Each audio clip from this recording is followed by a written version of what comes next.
जी अस्सलाम वालेकुम students. Ninth class की कंप्यूटर साइंस की आज की इस वीडियो में हम बात करेंगे लीगल एंड एथिकल फ्रेमवर्क्स। एक लॉन्ग क्वेश्चन कंसिडर होगा फुल फ्लैज, बट ये है कि कोई बहुत इंपॉर्टेंट लॉन्ग क्वेश्चन नहीं कंसिडर हो सकता। लॉन्ग है बट इंपॉर्टेंट नहीं है। इसमें शॉर्ट क्वेश्चन ज़्यादा इंपॉर्टेंट होंगे। इसमें से एमसीक्यूज आ सकते हैं, शॉर्ट क्वेश्चन आ सकते हैं, क्योंकि इतना लेंथी टॉपिक जो है वो आपके उस रीजनेबल टाइम में पुट करना जो है वो उसको अटेम्प्ट करना जो भी आपका एग्जाम टाइम होता है उसमें थोड़ा सा मुश्किल हो जाता है, क्योंकि इसका कंटेंट ज्यादा है। हाँ ये है कि इसमें कुछ पोर्शंस आपको अलग से कवर किए जा सकते हैं, तो वो जैसे कि यहाँ से आ जाता है laws protecting user privacy and consequences of unauthorised access. तो वो मैं चीजें साथ साथ आपको गाइड कर देता हूँ। वो कुछ चंद एक चीजें जो है वो आप कह सकते हो कि लॉन्ग में कंसिडर हो सकती है, अदरवाइज ये इंपॉर्टेंट शॉर्ट क्वेश्चन के लिए होगा। So legal and ethical frameworks, देखिए जी, हम लोगों ने by law and by ethics, ठीक है जी, यानी कि अखलाकियात के हवाले से भी और कानून के हवाले से भी क्या फ्रेमवर्क्स हैं, क्या स्ट्रक्चर है। फ्रेमवर्क बेसिकली जिसमें हमारे पास सेट ऑफ स्ट्रक्चर होता है किसी चीज का ना, उसमें तमाम स्टेप्स होते हैं उसको करने के लिए। तो कोई भी काम करने के लिए जो हमारे पास स्ट्रक्चर है, सेट ऑफ स्टेप्स हैं, that is called as a framework. तो क्या लीगल एंड एथिकल फ्रेमवर्क है जी आपके इस तमाम डाटा को लेकर। तो we rely heavily on technology for communication, learning and entertainment. Entertainment हो या लर्निंग हो या कम्युनिकेशन पर्पज के लिए हम डेफिनेटली टेक्नोलॉजी के ऊपर डिपेंडेंट है। उसमें मोबाइल फोन कम्युनिकेशन है, उसमें यानी कि मोबाइल टेक्नोलॉजी। इसके अलावा हम ईमेल्स के जरिए से, सोशल मीडिया के जरिए से, कॉलिंग के जरिए से, ऑडियो या वीडियो कॉलिंग के जरिए से लोगों के साथ अटैच्ड है हमारी जो कम्युनिकेशन होती है। While these tools bring many benefits, they also raise important questions about how information is handled and managed और protected। ये आगे आपको वर्ड वहां पे बुक में मिल जाएंगे। तो जैसे जैसे ये बेनिफिट से आप साथ लेकर आता है, डेफिनेटली उसी तरह से कुछ इंपॉर्टेंट इश्यूज भी जो है वो रेज होते हैं डाटा की प्रोटेक्शन को लेकर, डाटा की सिक्योरिटी को लेकर। वही चीजें हमने यहाँ पे डिस्कस करनी है। कहता है लीगल फ्रेमवर्क्स फॉर प्राइवेसी। इसके अंदर एक हेडिंग है अंडरस्टैंडिंग प्राइवेसी लॉज। हमें प्राइवेसी के लॉज को समझना है एंड देयर इम्प्लीकेशंस, और उनके जो इफेक्ट्स हैं, जो उनके रिजल्ट्स हैं, हमें वो देखने हैं। वो नेगेटिव है या बैड पॉजिटिव है वो हम देखते हैं कि उसके बारे में क्या है। तो लीगल फ्रेमवर्क्स फॉर प्राइवेसी क्या है जी। Privacy laws are rules set by the government to protect our personal information, name, address etcetera.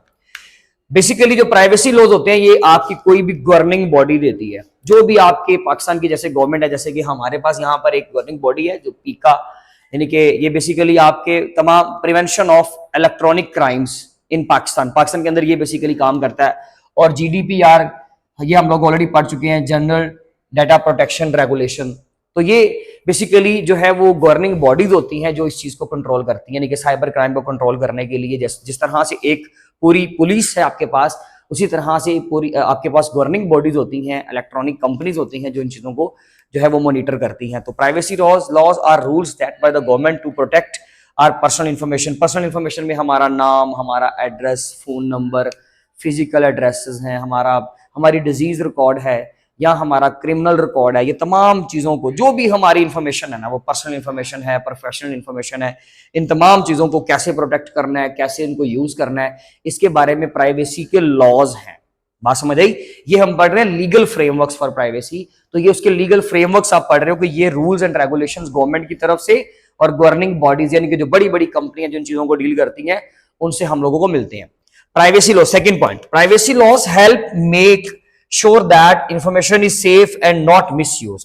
Privacy laws इस चीज को मेक श्योर करते हैं कि आपकी इंफॉर्मेशन का राइट इस्तेमाल हो रहा है, राइट जो है वो यूजेज हो रहा है, और इसका कोई भी मिस यूज नहीं किया जा रहा, इसको कहीं पे गलत जगह पे इस्तेमाल नहीं किया जा रहा। कोई इससे जो है वो आप कह सकते हो कि कोई इससे फायदा नहीं ले रहा, गलत फायदा नहीं ले रहा। इस चीज को मेक श्योर करने के लिए प्राइवेसी रूल्स बनाए जाते हैं। और अगर कोई बंदा इस चीज को फॉलो नहीं करेगा, लेट्स से कि यहाँ पर कहीं पे भी डिस्टर्बेंस क्रिएट होती है, तो डेफिनेटली जो प्राइवेसी लॉज बनाने वाली गवर्निंग बॉडीज हैं वो उस पर्टिकुलर फर्म को या ऑर्गेनाइजेशन को या इंडिविजुअल पर्सन को पेनल्टी कर सकते हैं, यानी कि उसको फाइन कर सकते हैं, उसके खिलाफ लीगल एक्शंस लिए जा सकते हैं। यही चीजें हमने आगे पढ़नी है।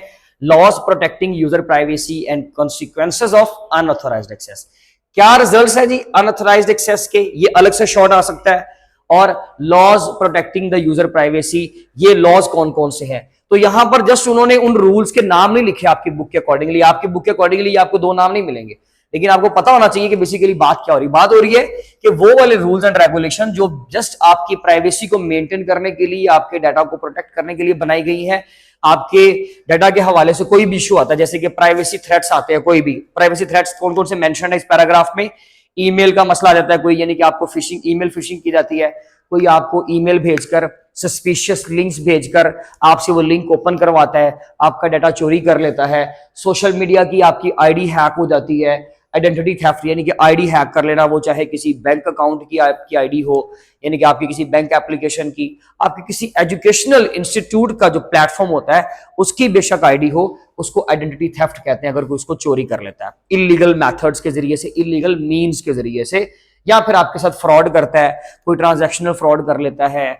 आपको कोई मैनिपुलेट करने की कोशिश करता है किसी भी तरीके से, जब वो आपको क्या करता है, आपके साथ इस तरह का कोई लेट्स से कि कोई भी इस तरह की नेगेटिव कोई भी हैबिट अपनाता है आपके साथ, इस तरह का कोई मसला बनता है, तो वो प्राइवेसी थ्रेट कहलाता है। और इन चीजों के हवाले से हमें जो है वो लॉस डिक्लेयर किए गए हैं, अगर कोई बंदा उसको फॉलो नहीं करता तो वो क्या होगा जी, उसको पेनल्टी की जाएगी, यानी कि उसको फाइन किया जाएगा और उसके खिलाफ लीगल एक्शंस लिए जाएंगे। Data ethics and responsible use, देखिए जी डाटा की एथिक्स के हवाले से अगर हम बात करें तो डाटा एथिक्स क्या है? Data ethics is about doing the right thing when it comes to collecting, storing, using information. Data ethics यानी कि हम लोगों ने राइट जो है वो यूजेज करना है, किस चीज, कब, जब हमने डाटा को कलेक्ट करना है, जब डाटा को स्टोर करेंगे एंड जब डाटा को हम लोगों के साथ शेयर करेंगे। तो बेसिकली हम लोगों ने क्या करना, देखिए जी डाटा कलेक्शन तो आपने कर ली, आप लोगों ने डिफरेंट इलीगल मीन्स के जरिए से अगर आप डाटा को कलेक्ट करते हो, आप जो आपकी ऑथेंटिक वेबसाइट्स यानी कि नहीं है, अनऑथराइज्ड वेबसाइट्स हैं, सॉफ्टवेयर्स हैं, वहां से अगर आप डाटा को कलेक्ट करते हो, इवन वो डाटा को कलेक्शन भी आपकी इलीगल कंसिडर की जाएगी। नंबर 2 पे डाटा को स्टोर करना, आप लोगों ने इलीगल मेथड्स के साथ डाटा को स्टोर कर लिया, जिसका डाटा स्टोर किया उसको इन्फॉर्म नहीं किया, उसको बताया नहीं, जैसे कि लेट्स से अगर किसी जगह पर कैमरा लगा होता है, कैमरा सीसीटीवी इंस्टॉल होता है, तो वहां पे भी लिखा होता है कि कैमरा की आंख आपको देख रही है, यानी कि वो आपको इन्फॉर्म कर रहा होता है, अलर्ट तो कर ही रहा है, इन्फॉर्म भी कर रहा है कि जी हम आपको मॉनिटर करें, वी आर मॉनिटरिंग यू। बात समझ आई? तो हमें इन्फॉर्म करना चाहिए ताकि किसी के विदाउट एनी कंसेंट, आप किसी भी पर्सन के कंसेंट के खिलाफ नहीं जा सकते, आप उसको बताएं कि हम आपको मॉनिटर कर रहे हैं, हम आपका डाटा ले रहे हैं। आमतौर पे वेबसाइट्स भी जब हमसे डाटा लेती हैं, कुकीज में जब हमारी एक्टिविटी सारी जाकर स्टोर होती है, वेबसाइट की कुकीज होती है ना, अक्सर हम वेबसाइट ऑन करते हैं तो फौरन से एक नीचे मैसेज आता है, नोटिफिकेशन आता है, तो वो कुकीज होती है, वेब कुकीज, जिसमें हमारी एक्टिविटी जो हम वहां पे सर्च कर रहे हैं, एक्सप्लोर कर रहे हैं वेबसाइट के ऊपर, वो सारे रिकॉर्ड वो उस कुकीज में, यानी कि उन फाइल्स में जाकर स्टोर हो रहे होते हैं। तो वो भी हमें बता रहा होता है कि भाई हम आपका डाटा मॉनिटर कर रहे हैं। अगर वो हमें बताता नहीं है तो ये भी एक इलीगल जो है वो एक्टिविटी कंसिडर की जाएगी। यूजिंग इन्फॉर्मेशन यानी कि उसी इन्फॉर्मेशन को अगर आपने इस्तेमाल कर लिया, किसी बंदे को बताया नहीं और उसकी इन्फॉर्मेशन इस्तेमाल कर ली, मेडिकल की हिस्ट्री किसी की आपने जो है वो किसी सर्वे पर्पज के लिए इस्तेमाल कर लिया लेकिन उसको इन्फॉर्म ना किया, तो ये भी क्या है, इलीगल एक्शन कंसिडर किया जाएगा। एथिकल कंसिडरेशंस इन डाटा कलेक्शन, स्टोरेज, शेयरिंग, तो ये बेसिकली हेडिंग में क्या है जी, आपने जैसे कि अभी एग्जांपल दिए कि स्टोरिंग द मेडिकल रिकॉर्ड, आपने किसी बंदे के मेडिकल रिकॉर्ड जो है वो स्टोर किए और आपने जो है वो उसको सिक्योर नहीं रखा, आपने उसको प्राइवेसी प्रोवाइड नहीं की, तो आपकी एथिकल कंसिडरेशन तो ये होनी चाहिए ना डाटा की कलेक्शन या स्टोरेज या शेयरिंग के हवाले से कि भाई आप उसको किसी के साथ शेयर नहीं करेंगे जिसका ताल्लुक ही नहीं है उसके साथ। जैसे कि इसमें एग्जांपल क्या है, शेयरिंग द स्कूल रिजल्ट्स, आपकी बुक की वर्डिंग है, उसमें कहता है कि आपने क्या किया, स्कूल के रिजल्ट जो है आपने, आपके स्कूल के रिजल्ट्स अगर हम आपके पेरेंट्स के साथ शेयर करते हैं तो ये तो एथिकल है, ये तो कोई मसला नहीं है, लेकिन अगर आपके फ्रेंड्स के साथ करते हैं तो ये अनएथिकल है, उनका ताल्लुक ही नहीं आपके साथ, आपके जो रिजल्ट्स हैं आप उनके साथ क्यों शेयर करो, हम लोग क्यों शेयर करें, आप खुद कर ले, वो तो आपकी चले समझ में आता है, आपकी मर्जी है। लेकिन एक स्कूल, एक बॉडी अपने एंड पर आपका डाटा किसी दूसरे के साथ शेयर करेगा, ये जो है वो अनएथिकल कंसिडर किया जाएगा। तो इसमें हमारी ये एथिकल कंसिडरेशंस होनी चाहिए। क्या एथिकल कंसिडरेशन होनी चाहिए जी डाटा कलेक्शन के हवाले से, शॉर्ट क्वेश्चन के तौर पे आ सकता है। क्या एथिकल कंसिडरेशन होनी चाहिए डाटा को स्टोर करने के हवाले से, आप अगर डाटा को स्टोर कर रहे हो, लेट्स से एक अदारा आपका डाटा स्टोर कर रहा है तो आपको इन्फॉर्म कर दे कि जी हम आपका डाटा ले रहे हैं। जब नॉर्मली स्कूल एजुकेशन में, एजुकेशन डिपार्टमेंट में जब आपका डाटा जब रजिस्ट्रेशन की जाती है, एडमिशन भेजे जाते हैं, आपसे आपकी इन्फॉर्मेशन ली जाती है, वहां पे कोई भी इररेलेवेंट इन्फॉर्मेशन नहीं ली जाती, आपका ब्लड ग्रुप नहीं पूछा जाता, आपके डिजीज रिकॉर्ड नहीं पूछे जाते कि जी आपका डिजीज, आपको कौन सी डिजीज है, कौन सा मसला आप फेस कर रहे हो, इस तरह की सवाल आपसे नहीं किए जाते। क्यों? क्योंकि वो इररेलेवेंट इन्फॉर्मेशन है और इररेलेवेंट इन्फॉर्मेशन जो है वो किसी भी ऑर्गेनाइजेशन को लेने का हक नहीं है। Next, ethical guidelines for data usage and management, data को इस्तेमाल करने के हवाले से और मैनेज करने के हवाले से क्या एथिकल कंसिडरेशंस या गाइडलाइंस हो सकती हैं। Ensure that data is used for the purpose it was intended, जिस मकसद के लिए डाटा लिया था ना उसी मकसद के लिए इस्तेमाल कर रहे हैं। जैसे कि आपकी मेडिकल रिकॉर्ड लिया गया किस मकसद के लिए जी, सर्वे करना है या हम लोगों ने कोई रिसर्च करनी है, लेकिन वो आपको ब्लैकमेल या इमोशनल ब्लैकमेल करने के लिए, टॉर्चर करने के लिए आपका सेंसिटिव डाटा किसी के साथ शेयर कर दिया, तो वो बेसिकली जिस मकसद के लिए लिया गया था उसको उस मकसद के लिए इस्तेमाल नहीं किया, ये बेसिकली अनएथिकल होगा। तो इसलिए हमें यहां पर भी एथिकल रहना है। उसके लिए क्या क्या पॉइंट्स है जी? सबसे पहले इन्फॉर्म द कॉन्सेंट, जिस मकसद के लिए लिया है उसको बता दें। अगर आपने डाटा किसी का मॉनिटर किया है उसको बता दें। अगर आपने कहीं से डाटा कलेक्ट किया है किसी बंदे का, उसको इन्फॉर्म कर दें। अगर एक वेबसाइट किसी पर्सन का डाटा ले रही है, स्क्रीन पर उसकी जो भी उसकी जो स्पेंडिंग्स हैं, जो वो टाइम स्पेंड कर रहा है स्क्रीन के साथ, जो वेबसाइट वो यूज कर रहा है, उसको बता दिया जाए कि जी हम आपकी एक्टिविटीज को मॉनिटर कर रहे हैं, यानी कि वो प्लेटफॉर्म अपने एंड पर बता दे।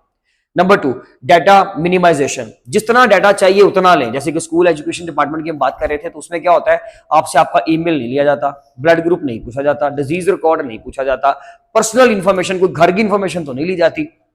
तो जितना डाटा जरूरी है उतना डाटा लें, जो रेलेवेंट है वो इंफॉर्मेशन लें, इररेलेवेंट इंफॉर्मेशन कलेक्ट करने की कोशिश ना करें। That is called as data minimisation.